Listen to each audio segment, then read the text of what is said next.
Welcome guys to the top 10 advanced tips for Deadside in 2021. This is the second part of the series, and yeah, I've really been enjoying Deadside up to this point, and I thought I'd just give you guys a few tips for the regulars. You know, maybe you know it, maybe you don't know it, but hopefully it helps you. And yes, I feel Deadside is really moving in the right way at the moment. I'm enjoying it more and more every day. Of course, you know, there are a few negative things, but overall it's basically just the player base. It's not really what the devs are doing, it's more what the players are doing, you know. Fishy behavior and stuff like that, that's spoiling the official servers for me a bit. But overall, Deadside is a really great game. So yeah. Thought I'd just give you guys 10 tips and see if it helps you at all.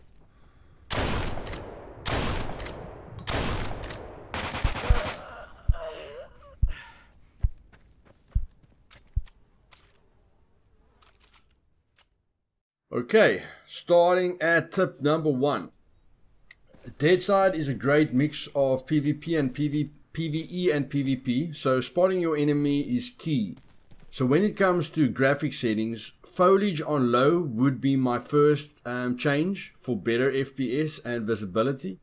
While the game's graphics aren't lowered too much, with shadows being second, making a major difference indoors. And at night, if you're very desperate, you can even put the post-processing on low as well. And this second guide I'll be recording with shadows on high, but post-processing, or shadows on low and post-processing on high, to help you guys see a bit more, seeing as, you know, sometimes you guys can't see everything. So, yeah, those, you know, shadows on low and foliage on low is what I basically play with.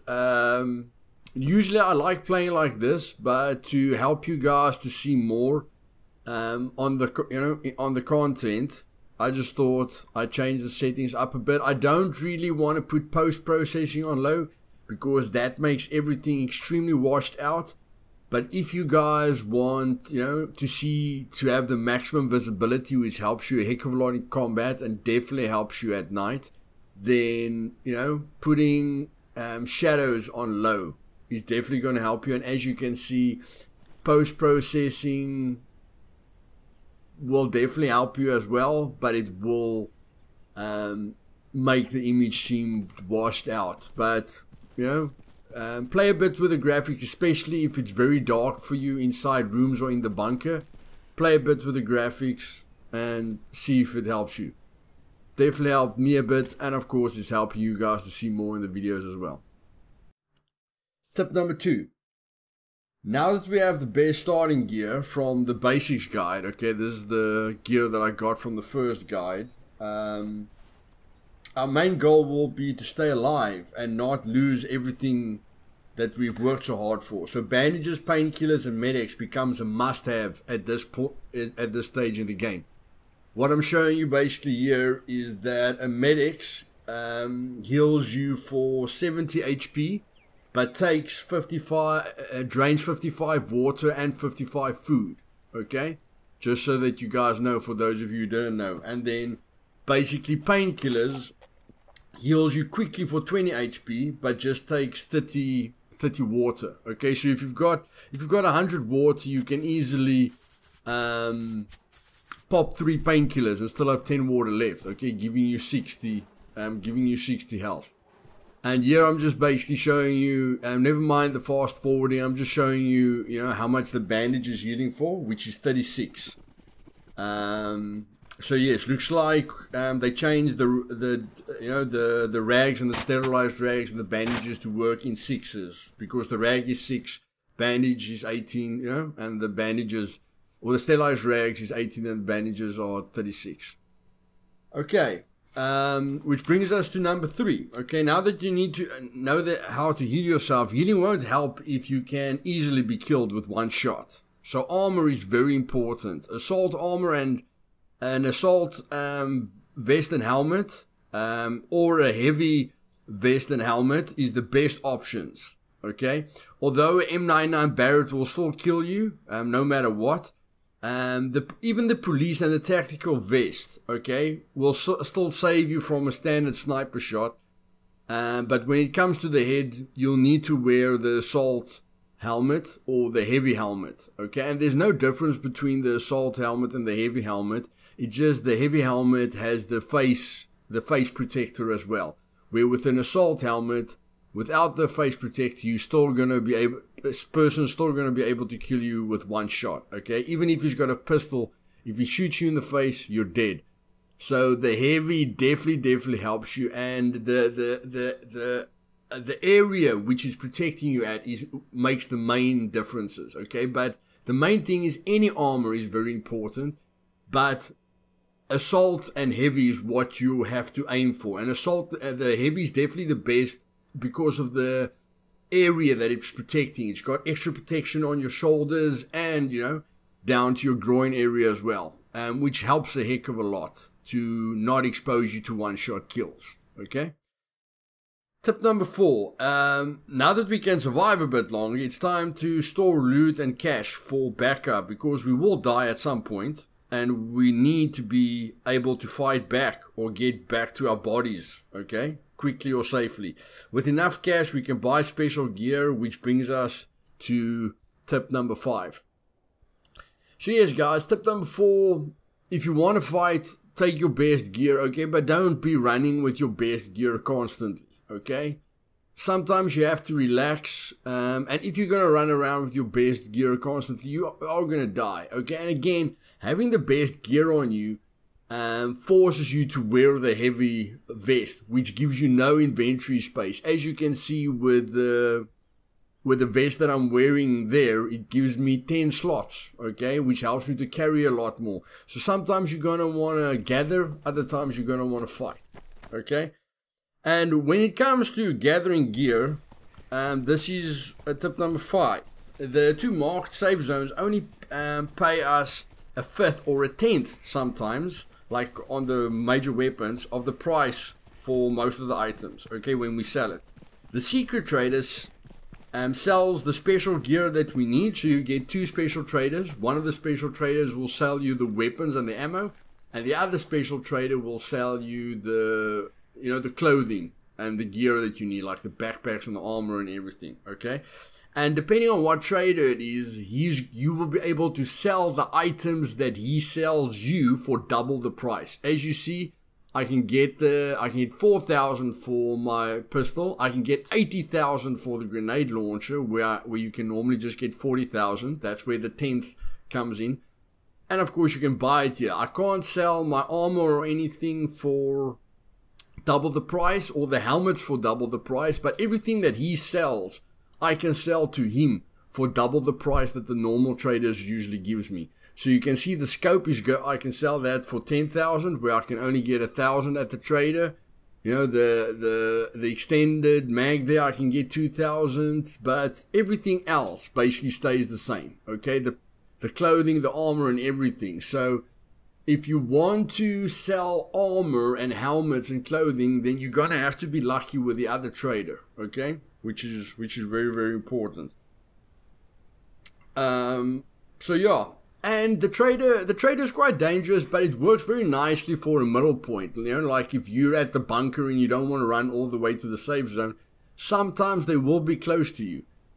You know, then it's a good thing to go for them. But I am definitely going to show you guys the reason why I think that the secret trader has to have a safe zone, or, you know, not be announced to the entire world. But I'm really thinking a small safe zone is going to help a heck of a lot, and you guys will see now.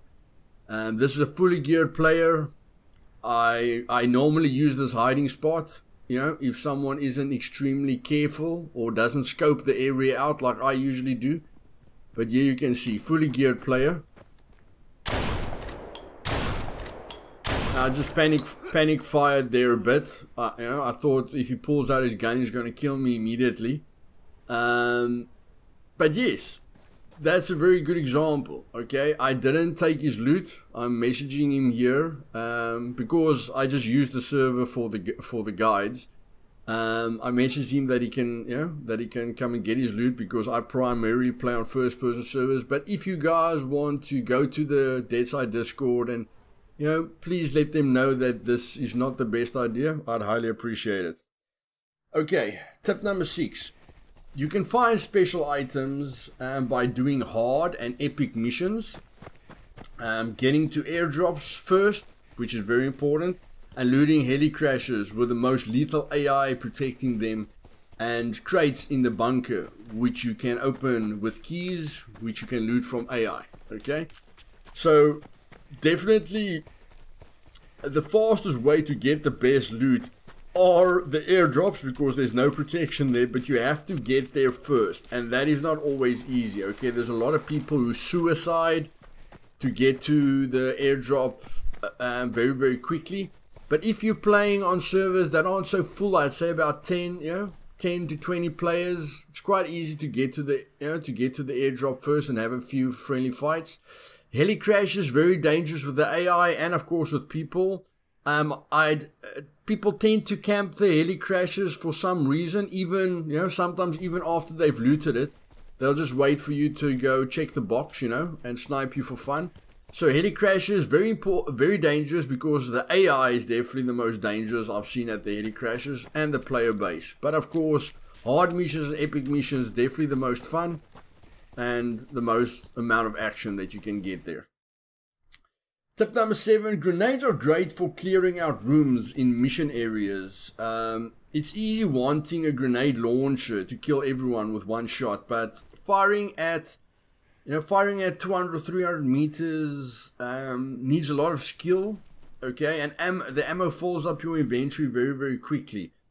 So, if you're very, very interested in killing people with one shot, then for me personally, the M99 is a better option than the grenade launcher.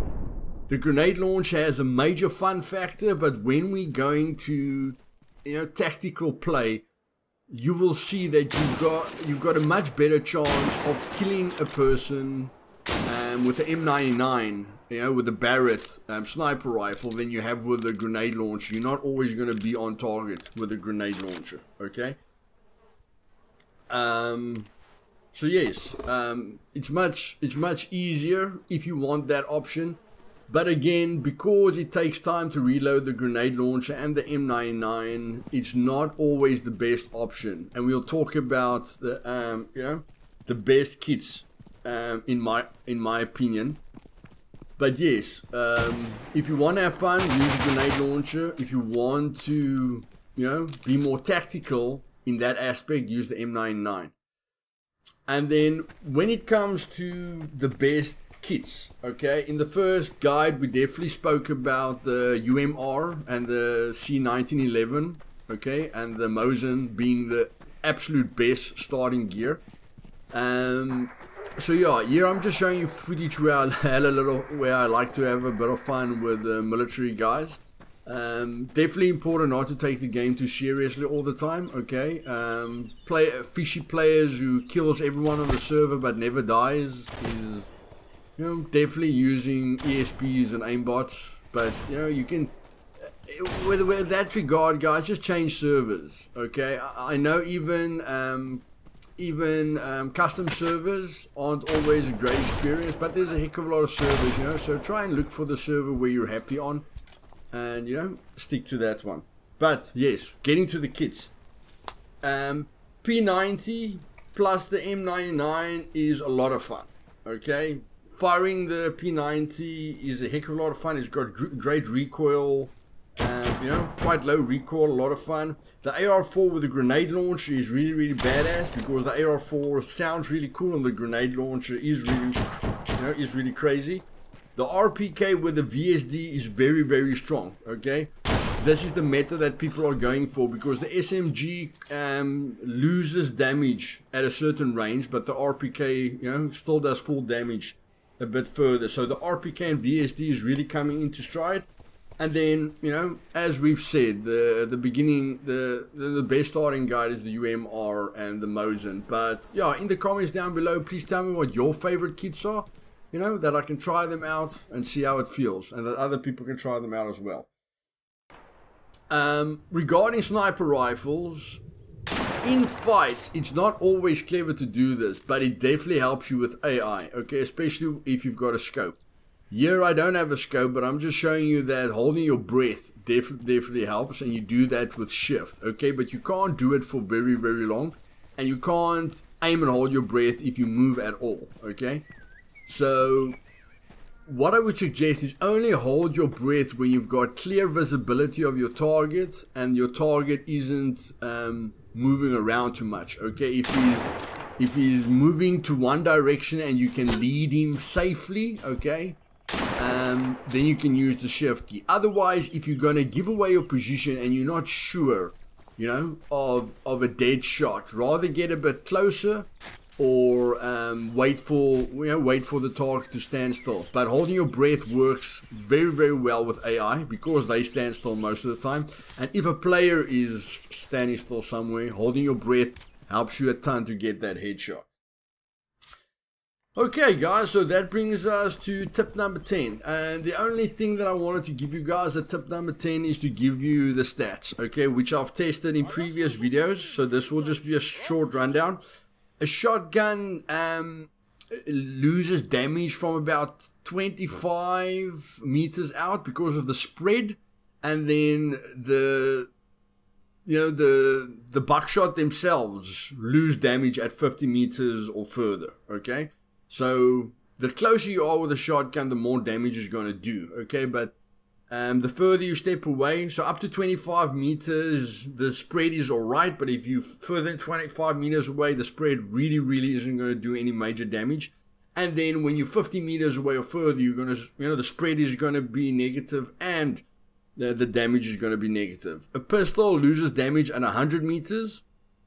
Same with the SMGs, they also start losing damage at 100 meters. But like I say, the reason the RPK is so good at the moment is because ARs only lose damage at about 150 meters, okay? So although the SMG's rate of fire might be higher, okay, you still want to do damage at a further rate because the ARs can take the scopes.